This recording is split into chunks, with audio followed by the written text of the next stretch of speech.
Olá, sejam todos bem-vindos ao terceiro Congresso Internacional de Tecnologia na Educação.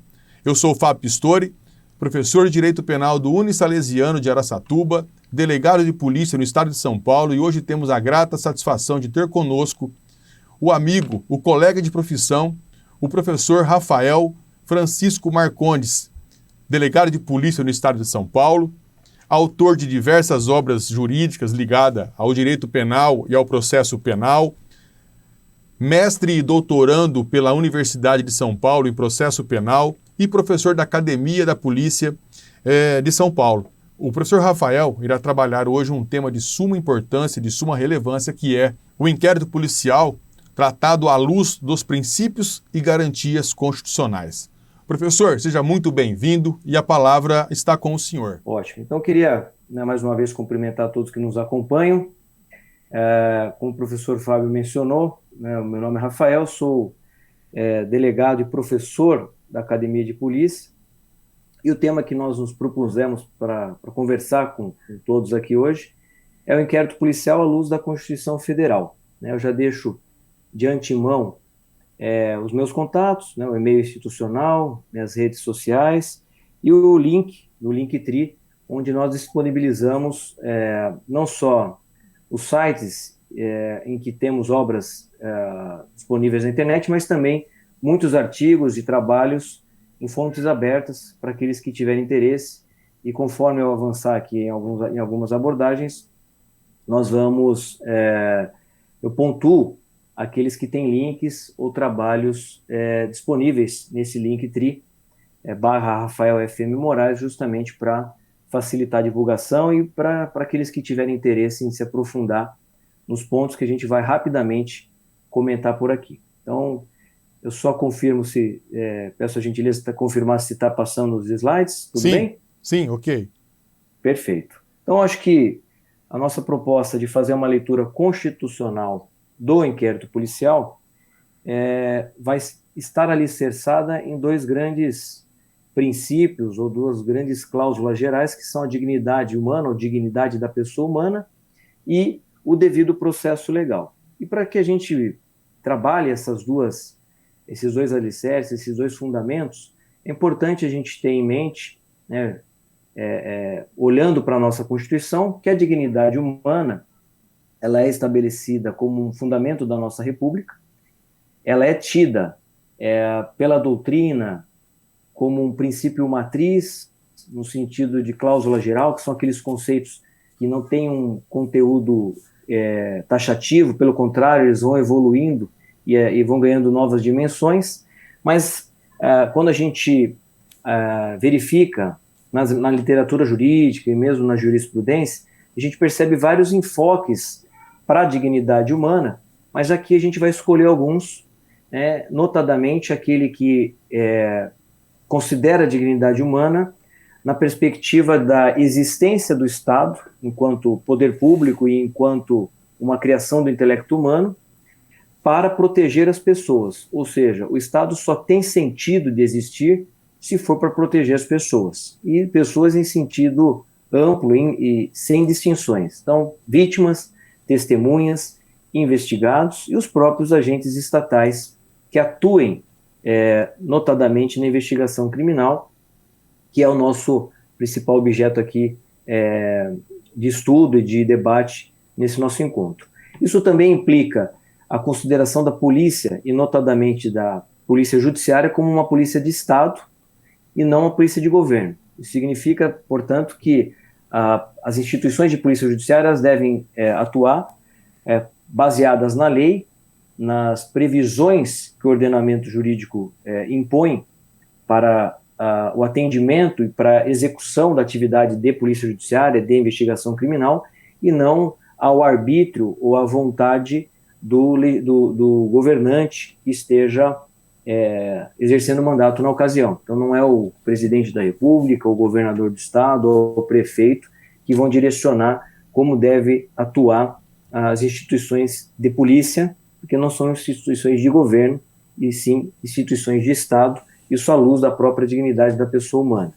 Também outro enfoque importante, na linha dessa nossa proposta, é aquele que considera a dignidade humana como um valor intrínseco de todos os seres humanos, o que significa que toda pessoa tem que ser tratada como um sujeito de direitos, tanto direitos materiais, vida, imagem, honra, liberdade, quanto também direitos processuais, que são, na essência, o que a gente considera como garantias processuais penais. E aí que a gente faz o link da dignidade humana com o devido processo legal. Por quê? Porque para a gente entender se no inquérito policial, né, à luz da Constituição, está sendo respeitada a dignidade humana, a gente tem que compreender se todas as pessoas estão sendo tratadas como sujeitos de direitos e não meros objetos da investigação criminal. E essas garantias, esses direitos processuais, nós identificamos ou vamos buscar justamente em outra cláusula geral, que é o devido processo legal, que é como eu disse, uma outra expressão que vai evoluindo, vai agregando garantias processuais penais, e a gente vai trabalhar o devido processo nessa concepção de expressão que abrange o conjunto de garantias processuais penais para que um processo, num sentido amplo, tanto na sua etapa extrajudicial quanto na sua etapa judicial, respeite e, portanto, atenda a essas garantias e que também está previsto expressamente na nossa Constituição Federal. No artigo 5º, inciso 54, menciona que ninguém será privado da liberdade ou de seus bens sem o devido processo legal. Então, um simples raciocínio, se a gente ponderar que durante a investigação as pessoas podem e são privadas da liberdade e também têm seus bens ali atingidos, não só os bens materiais, patrimoniais, mas todos os vários bens jurídicos, que não apenas a liberdade, a gente já concluiria que isso tem que ter observância no inquérito policial.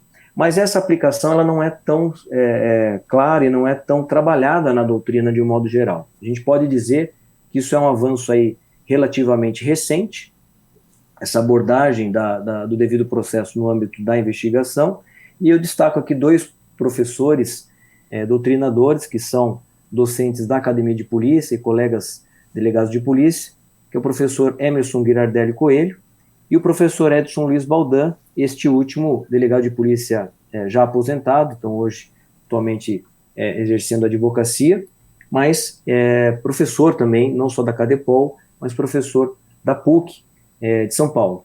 E eles, nessa projeção das garantias do devido processo para a investigação criminal, eles têm denominado essa transposição, essa derivação, como devida investigação criminal ou devida investigação legal, que nada mais é do que discutir a incidência dessas garantias processuais penais ou direitos processuais na etapa extrajudicial preliminar da investigação do processo penal. Então aqui a gente já destaca que nós denominamos de etapa extrajudicial essa etapa que normalmente a doutrina chama de pré-processual. Como a gente trabalha a ideia de processo num sentido mais amplo, o inquérito é uma etapa do processo penal, nesse sentido amplo, uma etapa extrajudicial, portanto, fora da atuação judicial direta. Né? Não é um juiz que preside, é uma autoridade fora do Poder Judiciário, que é o delegado de polícia como regra, mas que deve e se submete a um regime jurídico processual penal, e não um regime jurídico de direito administrativo, como normalmente a doutrina trabalha, a doutrina mais antiga, principalmente a doutrina antes da Constituição de 1988. Mas para deixar um pouco mais concreto, né, a gente está discutindo dignidade humana, devido processo, que são aspectos mais e princípios, né, mais abstratos. Do que a gente está falando quando a gente diz que há incidência de garantias processuais penais no inquérito policial? Nós estamos falando que nós vamos discutir a aplicação da legalidade, da proibição de provas ilícitas, da razoável duração do processo, no sentido amplo, portanto, razoável duração da investigação, da reserva jurisdicional absoluta, aqueles temas em que exige-se uma prévia autorização judicial para determinadas medidas, como busca domiciliar, interceptação telefônica e tantas outras, não autoincriminação, motivação, publicidade, contraditório e ampla defesa. Como o nosso tempo aqui é mais enxuto, é mais para a gente fazer uma abordagem só para exemplificar, nós vamos concentrar nessas três últimas garantias, que acabam sendo aquelas que geram um pouco mais de polêmica a sua aplicação, a sua incidência ou não no inquérito policial. Mas a gente já convida aqueles que tiverem interesse de se aprofundar, no sentido que busquem aquele Linktree, os nossos trabalhos, nossas obras disponíveis na internet, né? Então, dentro dessa perspectiva, o primeiro ponto que eu já antecipei, né, que gera ainda uma polêmica até hoje, em relação ao inquérito policial, é justamente responder essa pergunta. Há contraditório e defesa no inquérito policial?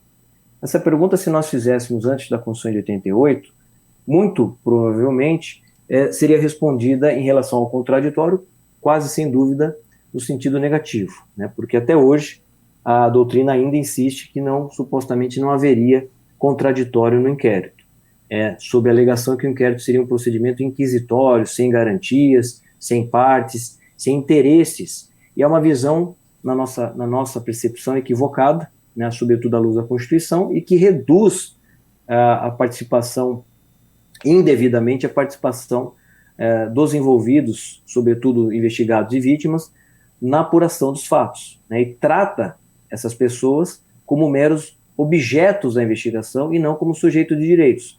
Aqui só lembrando, né, a gente está considerando, para o inquérito respeitar a dignidade da pessoa humana, ele tem que tratar a todos os envolvidos nos fatos apurados como sujeito de direitos e não como meros objetos.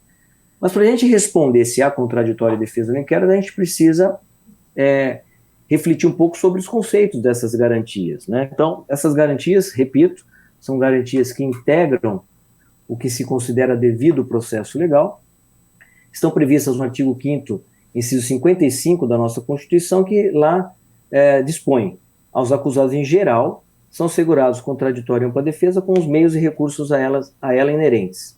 E vejam, se o legislador constituinte pretendesse assegurar o contraditório apenas para o réu na fase judicial do processo penal, em sentido estrito, não haveria de ter utilizado a expressão acusado em geral. Acusado em geral não é apenas o réu.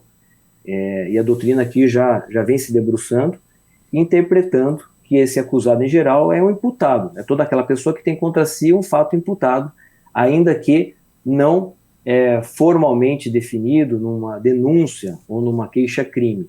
Então, o suspeito no inquérito policial, o indiciado no inquérito policial, um suposto autor num termo circunstanciado, ou mesmo um investigado registrado ali no boletim de ocorrência, pode ser tratado e deve ser considerado acusado em geral, até porque a gente está diante de garantias processuais penais, de princípios constitucionais que reclamam um mandado de otimização. O que significa isso? É uma interpretação na maior amplitude possível e não na menor, numa redução da incidência. Então, se a gente está falando que é a maior incidência possível, a gente tem que discutir e trabalhar a incidência, a aplicação dessas garantias como contraditório, na medida que for possível no inquérito. É nessa linha, nesse enfoque que a gente trabalha. Então, contraditório, dos conceitos, num dos entendimentos que se discute, que se desenvolve, ele é trabalhado em duas dimensões. A dimensão formal, ciência e participação, o sujeito toma ciência e pode participar dos fatos que estão sendo apurados pelo Estado, e o contraditório material, que seria a ampla defesa e o poder de influência.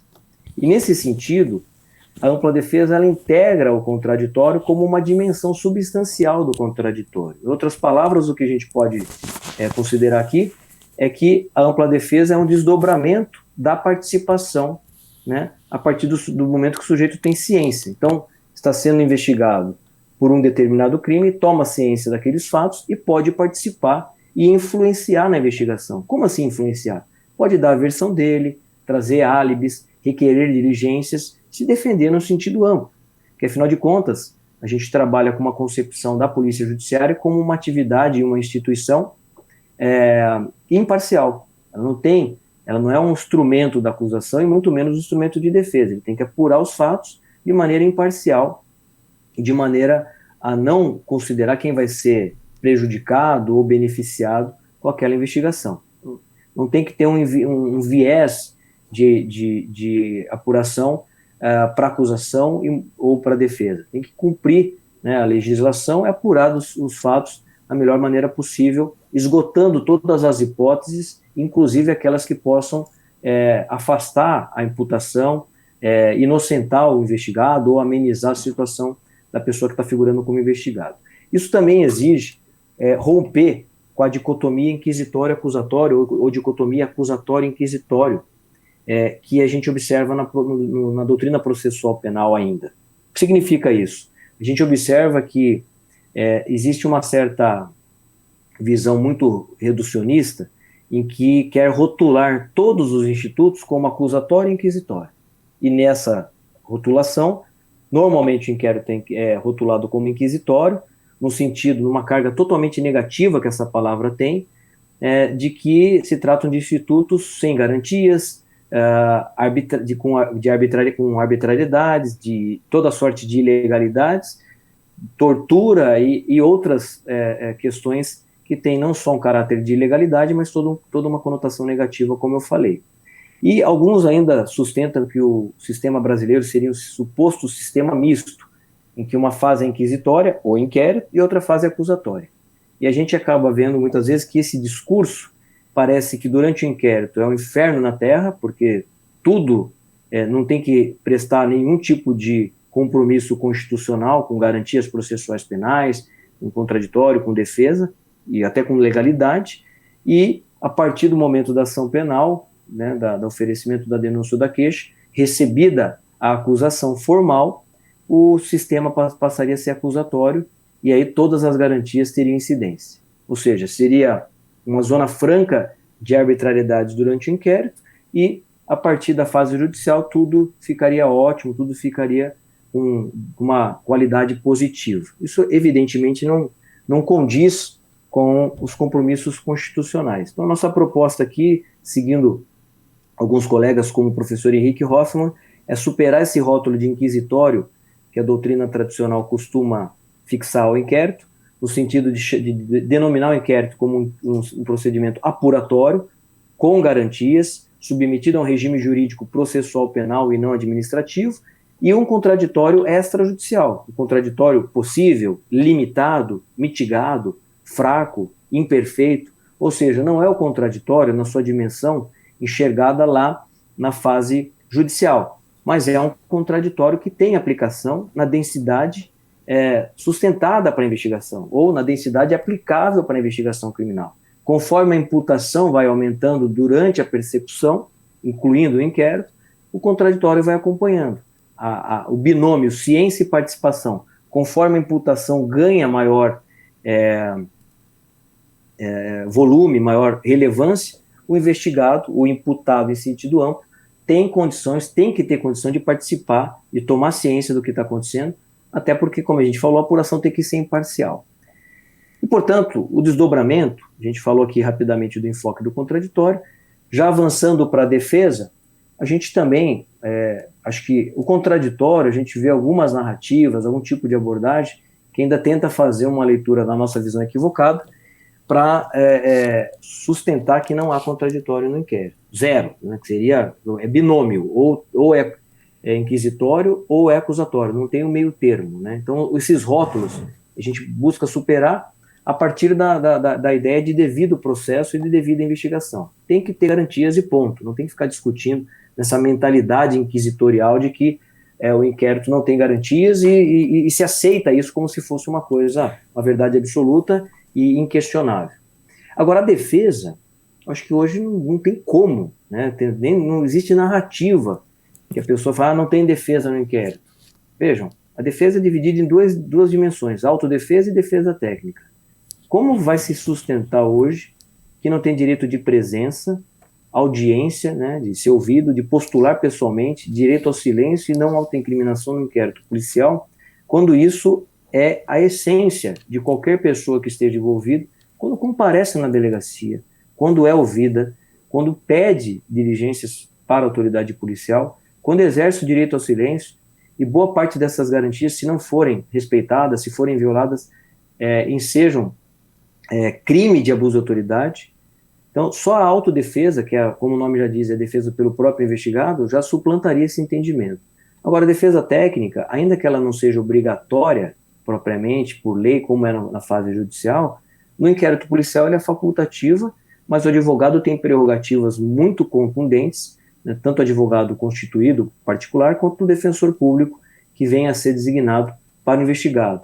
Né, e também a violação de prerrogativas da defesa técnica no inquérito pode configurar abuso de autoridade. Então, não há como, na nossa visão, sustentar que essas garantias não têm incidência no inquérito. Né, o que a gente pode discutir é qual a dimensão, né, qual a densidade que vão ter, vai ser possível aplicar essas garantias. Ainda sobre a defesa, eu destaco aqui entendimentos como a da professora processualista penal Marta Saad, que tem uma das principais obras de referência sobre a defesa, sobre o exercício do direito de defesa no inquérito policial, destacando que a gente pode identificar a chamada defesa endógena dentro dos autos do inquérito, a partir do indiciamento, principalmente, que é uma decisão em que o sujeito toma ciência dos fatos, sobretudo no seu interrogatório, que é o desdobramento do indiciamento, tem direito de acesso aos autos e de exercer sua autodefesa positiva, né, que é de oferecer a versão, requerer diligências, ou autodefesa negativa, direito ao silêncio, direito à não autoincriminação, assim como de acionar a defesa técnica, né, assistência advocatícia com pedido de diligências, apresentar documentos, apresentar razões fáticas e jurídicas relevantes para os fatos apurados, ou oferecer quesitos, que são aquelas perguntas dentro de questões de exames periciais. Né? Então, são quesitos dentro do campo pericial para responder determinadas questões técnicas, por exemplo, no exame de drogas, de material genético, necroscópico, exame de local e tantas outras questões afetas aí a parte pericial. E, do outro lado, a chamada defesa exógena, fora dos autos do inquérito policial, por meio de medidas judiciais. Então, impetração de habeas corpus, por exemplo, se houve uma decisão de indiciamento sem fundamentação, ou para trancar uma instalação de inquérito policial que não tem ali delineado um fato ilícito penal, ou impetração de mandado de segurança, requerimentos ao Poder Judiciário de um modo geral, requerer, por exemplo, acesso aos autos que tenha sido impedido indevidamente pela autoridade policial responsável, presidente do inquérito, enfim, há uma série de questões que deixam evidente a incidência da defesa no inquérito. E avançando aqui na nossa abordagem, outra garantia que vale a pena a gente discutir é se há publicidade no inquérito policial. Por quê? Né? Se o contraditório até hoje gera uma polêmica, e aqui a gente destaca, né, isso não é novo, é uma discussão que, por exemplo, o professor Sérgio Marcos de Moraes Pitombo, no início da década de 2000, já pontuava que desde 1957, o processualista penal Canuto Mendes de Almeida já defendia, já sustentava que tem que ter defesa no inquérito policial.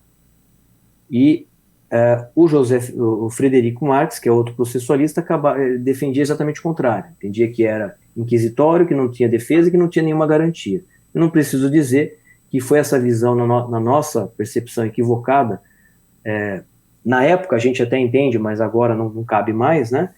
No sentido de que não tem garantias e que o investigado é mero objeto da investigação, do inquérito, não se sustenta mais a partir da Constituição de 88. Então essa visão já deveria ter sido superada, e dentro dessa visão também se sustenta que o inquérito supostamente seria um procedimento sigiloso. Né? Se a gente observar a maioria dos manuais, se não todos, quando se propõe a abordar o inquérito, costumam sustentar que o inquérito policial seria supostamente sigiloso como regra. E ignoram ou simplesmente não abordam que a regra da Constituição, imposta pela Constituição, é que há um princípio constitucional de publicidade. Toda administração tem que se submeter à publicidade.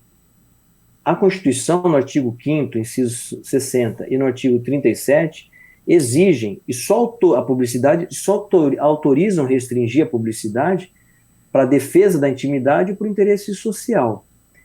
E aqui, o artigo 20 do Código de Processo Penal, que costuma ser invocado como um dispositivo que supostamente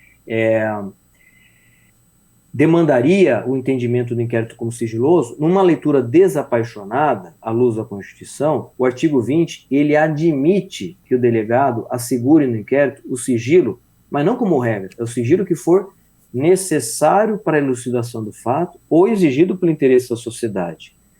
À luz da Constituição, o que a gente pode interpretar é que, na verdade, o inquérito é público e o delegado responsável vai modular essa publicidade. Ou seja, o sigilo não é a regra, você tem que decretar o sigilo para restringir o acesso aos autos que a gente interpreta como publicidade. Então, a publicidade aqui a gente está entendendo como a possibilidade de acessar os autos, e não é uma publicidade exploratória, de divulgar na internet, em redes sociais, o que está sendo investigado. Né? Às vezes o pessoal fala publicidade como se fosse uma coisa para escancarar uma investigação. Não é nada disso, não é isso que se trata, não é disso que se trata. E a gente teve essa discussão ampliada a partir de 2009, com a decisão do Supremo Tribunal Federal, em sede de súmula vinculante, que é a súmula vinculante 14, que vocês têm aí na tela, exatamente dispondo que é direito do defensor, no interesse do representado, ter acesso amplo aos elementos de prova já documentados em procedimento investigatório, realizado por órgão de polícia judiciária, que digam respeito ao exercício do direito de defesa. Ou seja, a regra é o acesso aos autos. A súmula vinculante já falava, olha, tem que ter acesso aos autos para o sujeito poder se defender. E para a gente buscar uma leitura constitucional, a gente tem que passar também pelo Estatuto da Advocacia. Então, veja, só vou voltar aqui. Nós falamos da Constituição, a regra é publicidade. O CPP, ele tem que se compatibilizar com a Constituição, não é o contrário. A gente não pode fazer uma leitura da Constituição à luz do CPP. É uma leitura do CPP, do Código de Processo Penal, à luz da Constituição. Né? Então, essa leitura, a gente pode ainda, dentro do que estabelece o Estatuto da Advocacia, que é esse que vocês têm na tela aí, a Lei 8.906, 3 níveis de publicidade. Por quê? Porque, pelo Estatuto da Advocacia, o artigo 7º, inciso 14, com a redação que foi dada em 2016 pela Lei 13.245, ele exige, ou dispõe como uma prerrogativa do advogado, ter acesso aos autos do inquérito, findos ou em andamento, então aqueles que já foram concluídos ou que estão tramitando, e mesmo que estejam conclusos para a autoridade, então está com a autoridade para dar andamento, e também extrair cópias físicas e digitais a qualquer interessado e seu defensor, sem procuração. O que significa isso? Significa publicidade externa. Qualquer pessoa interessada pode ter acesso aos autos como regra. Ah, professor, mas isso é só para o advogado. Gente, se qualquer advogado pode ter acesso sem procuração, qualquer pessoa pode ter acesso, porque qualquer pessoa tem direito a um advogado. Então, se a imprensa não pode ter acesso, o sujeito trabalha num órgão de imprensa, ele aciona o advogado da imprensa, né, da sua empresa ali de mídia, um jornal, ou uma empresa de televisiva, ou qualquer outro, ou de mídia social que seja, ele vai lá, o advogado, e vai ter acesso. Então, qualquer pessoa tem acesso. Ah, professor, mas todas as investigações, todos os inquéritos é assim? Como regra, sim. Agora, isso não quer dizer que não possa ser modulada, restringida essa publicidade. Então, publicidade externa é o primeiro nível, é a regra do sistema. Não sou eu que estou dizendo, é o Estatuto da Advocacia, a Constituição Federal e o súmula vinculante 14. Agora, a gente pode restringir. E o próprio Estatuto da Advocacia, no artigo 7º, parágrafo 10, ele permite essa restrição. É o que a doutrina costuma chamar de publicidade interna ou sigilo externo, né, que são nomes equivalentes, e normalmente a lei chama isso de segredo de justiça. O que significa isso, pessoal? O próprio nome já sinaliza. Publicidade externa é público para todos. Publicidade interna é público, ou seja, acessível para quem está dentro. Investigados, vítimas, testemunhas. Ou sigilo externo, é sigiloso para quem está fora. Aí a gente pode dizer que essa publicidade interna, essa restrição, ou o delegado responsável vai decretar, ou a lei vai impor. Dependendo do crime, o legislador, por exemplo, nos delitos contra a dignidade sexual, o Código Penal dispõe lá que tramitam em segredo de justiça. Isso nada mais é do que exigir para os autos sujeitos a sigilo. Então, veja, o sigilo não é a regra, tem que ser imposto. Aqueles que estiverem sujeitos a sigilo, os autos de inquérito, o acesso vai ser restrito às partes envolvidas, vítimas e investigados, e os seus respectivos defensores, seus respectivos advogados, desde que apresentem procuração. Então há uma restrição. O advogado tem acesso, mas ele tem que apresentar procuração da vítima e do investigado. E por fim, a gente pode, mas há situações em que se o investigado, se o advogado tiver acesso, vai inviabilizar, vai prejudicar a investigação. Também não estamos ignorando isso. E o próprio Estatuto da Advocacia e a legislação processual penal permitem o chamado sigilo interno. Nem o investigado e nem seu advogado, por um determinado lapso temporal, por um determinado tempo, terão acesso. O acesso vai ser restrito para as autoridades policiais, para a equipe que estiver investigando aquele caso, para o juiz, o promotor que estiverem atuando diretamente, às diligências em andamento, não documentadas nos autos principais, para não comprometer essas medidas, como eu falei, por tempo delimitado. Isso também tem previsão no Estatuto da Advocacia, artigo 7º, parágrafo 11. É o nível mais de maior intensidade de restrição à publicidade, por isso que tem que ser por um tempo delimitado. Exemplo mais clássico, interceptação telefônica, né? Então, se o delegado representa por uma interceptação e comunica o investigado, é evidente que isso torna totalmente prejudicada a investigação. Mas a gente pode citar outro exemplo, representação por busca domiciliar. Enquanto não for cumprida a busca domiciliar, é evidente que se o investigado tiver acesso, vai prejudicar, ele vai destruir provas, vai tentar se desvencilhar, né? Outras medidas, prisão temporária, enquanto não for cumprida, enquanto está sendo analisada pelo Poder Judiciário, é evidente que essas diligências em andamento, havendo acesso a essas providências, o investigado, o seu advogado, há um potencial risco de comprometer a investigação. Então, vejam, aqui ninguém está inventando a roda, né? A gente só está fazendo uma leitura trabalhando as disposições constitucionais e legais sobre a matéria. E o Estatuto da Advocacia também, no parágrafo 13 do mesmo artigo 7º, ele prevê a aplicação integral desses dispositivos para os processos e para os procedimentos eletrônicos. Então não há que se falar que o inquérito físico, impresso, teria essa regra, e o inquérito eletrônico, que é a regra aqui no estado de São Paulo inteiro, não teria. Pelo contrário, é a mesma lógica. Se o inquérito eletrônico, a regra vai ser o acesso, e se o inquérito é físico, é o mesmo raciocínio. A legislação é a mesma para qualquer tipo de procedimento investigatório. O Estatuto da Advocacia também prevê responsabilização criminal e funcional por abuso de autoridade, né, se a autoridade policial, se os policiais impedirem o acesso do advogado para prejudicar o exercício da defesa, sem prejuízo do direito do advogado requerer esse acesso ao juiz. Então, além de configurar crime, que é do artigo 32 da Lei de Abuso de Autoridade, hoje está expresso, desde 2019, que isso é crime de abuso de autoridade, de negar ao interessado, não é só ao investigado, é ao interessado, seu defensor ou advogado, acesso aos autos de investigação preliminar, termo circunstanciado, inquérito ou qualquer outro procedimento investigatório de infração penal, assim como impedir a obtenção de cópias, ressalvado o acesso a peças relativas a diligências em curso. Essa ressalva a gente identifica em todas as disposições legais que tratam do assunto, inclusive a súmula vinculante 14. Então, essa ressalva de que não vai ter acesso para as diligências em curso é uma questão muito evidente, né? Ou que indique realização de diligências futuras cujo sigilo, aqui é o sigilo interno, seja imprescindível. Claro que isso tem que ser uma negativa dolosa, intencional, sem justificativo. Não é o delegado que justificou e exigiu, por exemplo, procuração para o advogado ter acesso. Isso é devido, isso é justificado.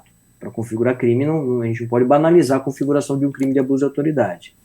E também a gente teve ali, a partir do chamado pacote anticrime, a Lei 13.964, a disposição no Código de Processo Penal, artigo 3º-B, inciso 15, que cabe ao juiz das garantias assegurar justamente esse acesso para o investigado e para o defensor a todos os elementos no âmbito da investigação criminal, salvo, repito mais uma vez, estritamente as diligências em andamento. Então, uma ressalva que a gente observa em todas as disposições que tratam do acesso aos autos da publicidade no inquérito.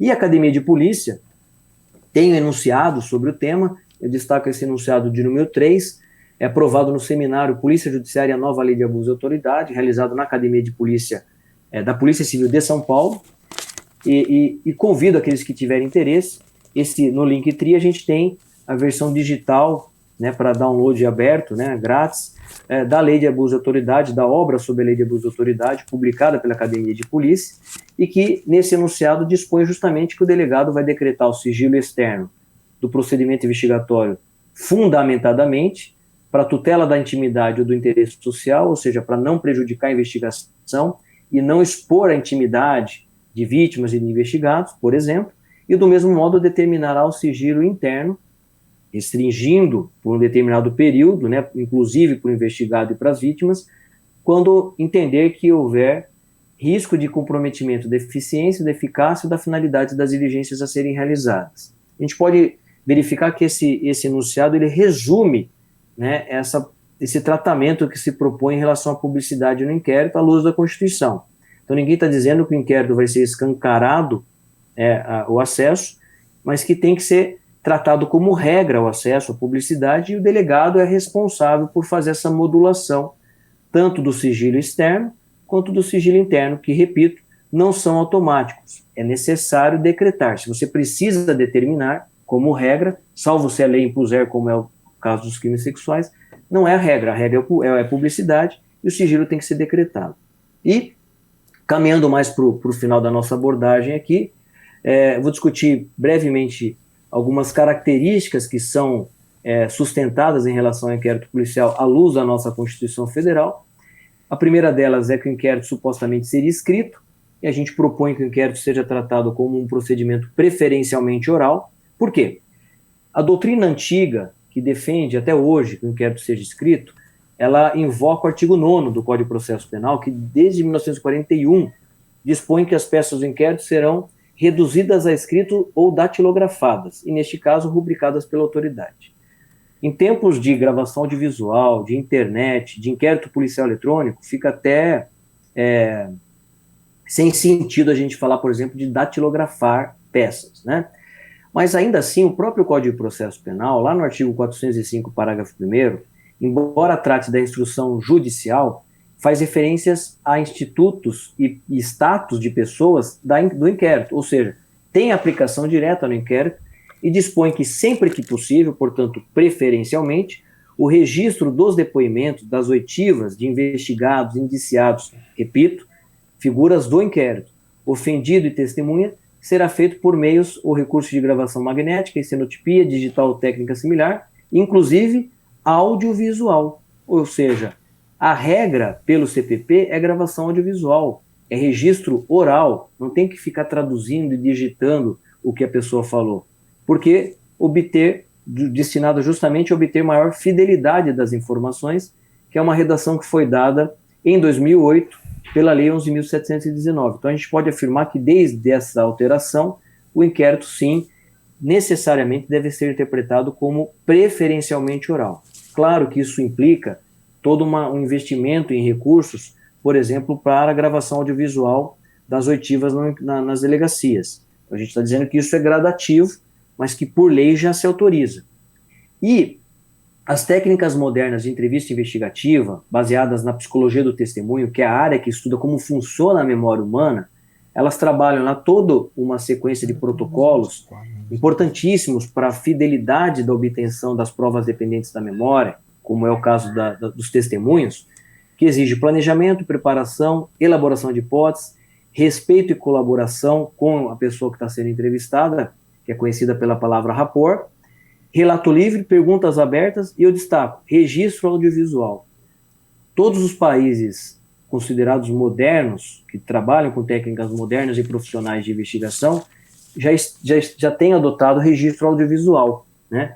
E mesmo a legislação brasileira já caminha nesse sentido. Além do CPP que nós acabamos de ver, há uma tendência de incremento da oralidade, da gravação audiovisual, na Lei Maria da Penha, que fala preferencialmente de gravação audiovisual, na colaboração premiada, que exige, é obrigatório gravação audiovisual pela legislação, lá na Lei de Repressão às Organizações Criminosas, e na Lei de Depoimento Especial, que é a oitiva de crianças e adolescentes vítimas ou testemunhas de violência. Esses dispositivos expressamente têm previsão de gravação audiovisual na fase policial. Quem tiver interesse também de se aprofundar nesse tema, eu deixo aqui como sugestão de leitura o Manual de Entrevista Investigativa para a Polícia Civil, que foi elaborado pelo CogJus, que é um laboratório de cognição e justiça que estuda essa temática, né, das provas dependentes da memória aplicada ao sistema de justiça criminal e, em especial, ao inquérito policial, à investigação policial. Então, a gente trabalha aqui com o mnemônico para superar essa ideia da doutrina antiga, essa visão antiga, que normalmente usa ali o mnemônico é idoso, sustentando que o inquérito é escrito, inquisitivo ou inquisitório, dispensável, oficial, sigiloso e oficioso, e nós propomos um outro mnemônico, é o Papa, no sentido que o inquérito é extrajudicial e não pré-processual, ele já é processo penal, já trabalha com o regime jurídico de processo penal, com incidência de garantias processuais penais, como nós vimos.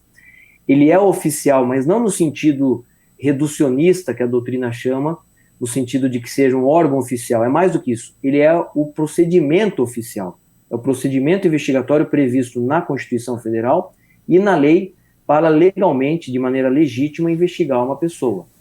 Preferencialmente oral e não mais escrito, como nós acabamos de ver, autônomo e não dispensável, como a doutrina tradicional costuma dizer, ele é indispensável e autônomo, pode ter inquérito sem ação penal, pode ter ação penal sem inquérito, mas isso é raríssimo. A grande maioria dos casos, o inquérito é indispensável porque ele serve de base para a ação penal, mas ele tem esse grau de autonomia. Daí porque a proposta de ser tratado como autônomo e não dispensável. Dispensável não é uma característica do inquérito. Dispensável é o caso daquelas ações penais que raramente não se baseiam no inquérito policial. Isso não dá 1% das ações penais na justiça brasileira. Publicidade restringível e não mais sigiloso como regra, a gente acabou de falar rapidamente sobre isso, e apuratório e não mais inquisitivo ou inquisitório, porque é um procedimento com garantias processuais e toda a carga negativa que a palavra inquisitivo ou inquisitório carrega e que, na nossa visão, não corresponde ao inquérito policial e não pode ser considerado uma característica do inquérito, porque não é, de fato, uma característica do inquérito. E para finalizarmos aqui a nossa abordagem, a nossa exposição, eu queria rapidamente falar sobre prisão em flagrante, que é um tema aí que para mim é muito caro, é um tema que eu gosto bastante. Deixo aqui para aqueles que tiverem interesse a obra Prisão em Flagrante Delito Constitucional, que a gente tem pela editora Juspódio, que acabou de ser lançada aí a 4ª edição, e que trabalha uma ideia da prisão à luz da Constituição e da aplicação de garantias que são exigidas na prisão em flagrante. A audiência de apresentação e garantias do artigo 304 do Código de Processo Penal, que não se confunde com a audiência de custódia, essa é uma audiência policial, não é uma audiência da Justiça, em que o delegado tem que avaliar o estado flagrancial, lá do artigo 302, o chamado flagrante próprio, impróprio ou presumido, junto com a fundada suspeita. Então, não é todo mundo que é apresentado na delegacia que automaticamente vai ser preso em flagrante. Pelo contrário, esses requisitos do estado flagrancial do artigo 302, requisito temporal, e a fundada suspeita do artigo 304, parágrafo 1º, são requisitos que, sem eles, não há que se falar em prisão em flagrante. Essa fundada suspeita nós trabalhamos como uma espécie do gênero decisão de indiciamento, e que, portanto, exige fundamentação do delegado de polícia, no sentido de expor os fundamentos jurídicos e fáticos, justificando aquela prisão em flagrante. Não há, se for mera suspeita, uma desconfiança, uma suposição, é um juízo de possibilidade, não deve ser preso em flagrante. Tem que ter elementos concretos contra a pessoa que está sendo apresentada. Fundada a suspeita é a expressão que se traduz na verossimilhança. É um juízo de probabilidade motivado. O delegado tem que avaliar se tem elementos concretos, se as oitivas são idôneas, se há vídeos ou se há armas, objetos, elementos efetivamente que denotem que a pessoa pode ser considerada o provável autor daquele crime que está sendo noticiado. Isso fica mais claro quando a gente divide as etapas da prisão em flagrante em abordagem, captura e condução coercitiva, o que a gente chama de aspecto operacional da prisão em flagrante. Os delegados e seus agentes devem prender, é um estrito cumprimento do dever legal, chamado flagrante obrigatório, e o cidadão pode prender um flagrante facultativo, é um exercício regular de direito. Mas o que nos importa aqui nessa leitura é a segunda etapa, a chamada prisão custódia. formalização da prisão em flagrante, que é justamente essa audiência do artigo 304, audiência policial. O delegado é responsável por fazer uma avaliação jurídica dos fatos, preservar as garantias processuais penais, que a gente vai ver na sequência, e decidir se decreta ou não a prisão em flagrante, que é a responsabilidade da autoridade policial definir se a pessoa vai ser presa ou não em flagrante e comunicar ao Poder Judiciário. E a terceira etapa, que é colocar o sujeito encarcerado efetivamente, a prisão-recolhimento, inserir a pessoa na cela prisional e analisar se cabe ou não fiança extrajudicial na delegacia. E por que audiência de apresentação e garantias? Porque tem uma série de direitos e garantias que precisam ser preservados na prisão em flagrante. Dignidade, integridade física e moral, isso está expresso na Constituição. Como a gente viu, o direito de permanecer calado e não produzir prova contra si, está expresso na Constituição e na Convenção Americana de Direitos Humanos, que integra o ordenamento brasileiro, né, o decreto 678 de 92. A violação dessas garantias configura abuso de autoridade, está expresso na lei de abuso de autoridade. A comunicação à família e ao juiz competente sobre a prisão em flagrante do sujeito também é previsto na Constituição, e também a omissão dolosa pode ensejar crime de abuso de autoridade. A assistência jurídica por advogado ou defensor, se o sujeito é preso e não tem advogado, a polícia obrigatoriamente tem que comunicar à Defensoria Pública para designar o defensor público para aquela pessoa. Se prosseguir o interrogatório sem defesa técnica que tenha sido acionada, ou violar o silêncio, também gera crime de abuso de autoridade. Então, tudo isso está expresso na lei de abuso de autoridade. Então, são garantias que já precisavam ser preservadas e hoje, se elas não forem asseguradas durante uma prisão, por exemplo, a autoridade e os policiais ou os agentes do Estado que violarem estão sujeitos a crime de abuso de autoridade. Então, não só são garantias que têm aplicação no inquérito, quanto também, se for violada dolosamente, intencionalmente, configura crime. A expedição de nota de culpa, constando ali o motivo da prisão, os responsáveis pela captura, também previsão constitucional e do Código de Processo Penal, e também a omissão dolosa configura abuso de autoridade. Concessão de fiança é direito do investigado. Se o delegado não conceder, ele tem que justificar porque ele não está arbitrando fiança para aquela pessoa. E, por fim, em relação ao defensor, ao advogado, ele tem direito, ele tem a prerrogativa de se comunicar reservadamente com o seu cliente que estiver preso, e como a gente viu, o direito de publicidade, tanto do inquérito policial quanto do auto de prisão em flagrante, que é uma peça que dá início ao inquérito.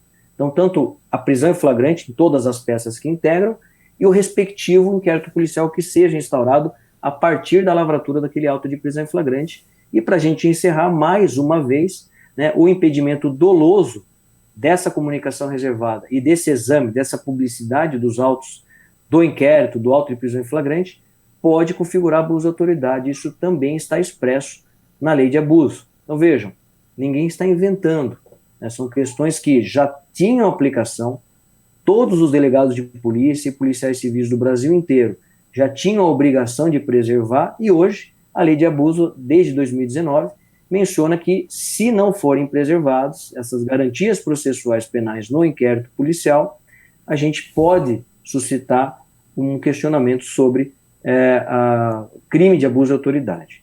Eu encerro por aqui a minha exposição. Eu agradeço muito a todos a paciência e a atenção. Mais uma vez deixo os meus contatos, e-mail, redes sociais, e esse Linktree que tem artigos sobre a maioria dos pontos que nós tratamos aqui nesse nosso encontro.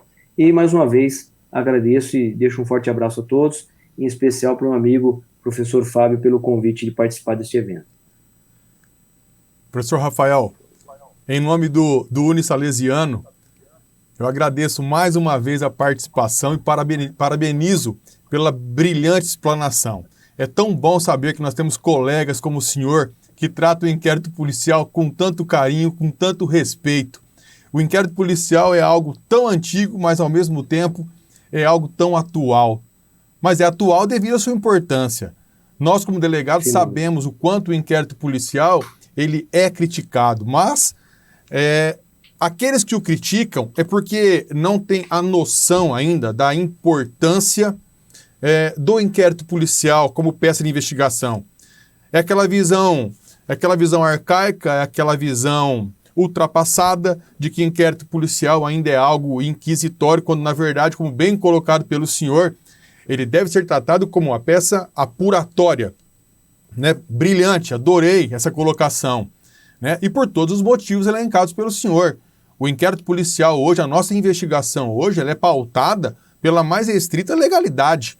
Ela se pauta dentro de uma nova visão constitucional, né? Justamente aí de respeito e em plena consonância com todos os princípios, notadamente a legalidade, o contraditório, ainda que mitigado, mas nós sabemos que o inquérito policial hoje ele possui sim o contraditório, na medida do possível, como bem salientado pelo senhor, né? Ainda que mitigado, ele existe. Então essa visão ultrapassada de algo inquisitório, né, que remonta aí à antiguidade, uma forma pejorativa, isso não existe mais. E nós, como delegados de polícia, nós sabemos que o inquérito policial hoje é o inquérito policial da mais restrita legalidade. O inquérito policial, ele é fiscalizado por todos os órgãos que integram o sistema de justiça criminal no nosso país. Bem colocado, é algo imparcial.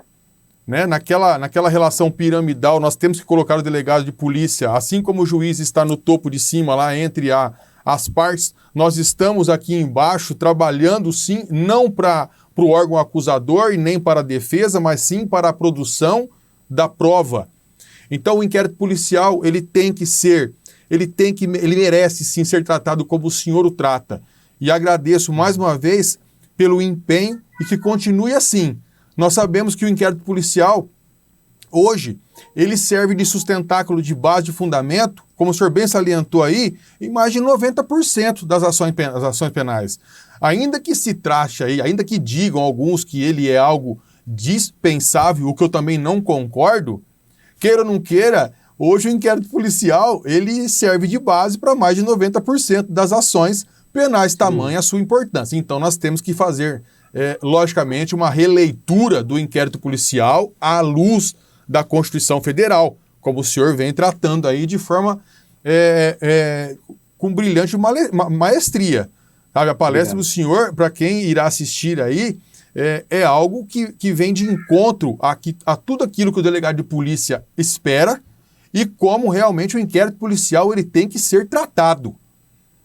Professor, muito obrigado mais uma vez em nome do Unisalesiano, dizer que o Unisalesiano está de portas abertas para o senhor, agradecer imensamente aí pela participação no nosso 3º Congresso Internacional de Tecnologia na Educação e dizer a todos que continuem acompanhando as nossas palestras nos nossos próximos encontros. Um grande abraço a todos, um bom descanso e até mais.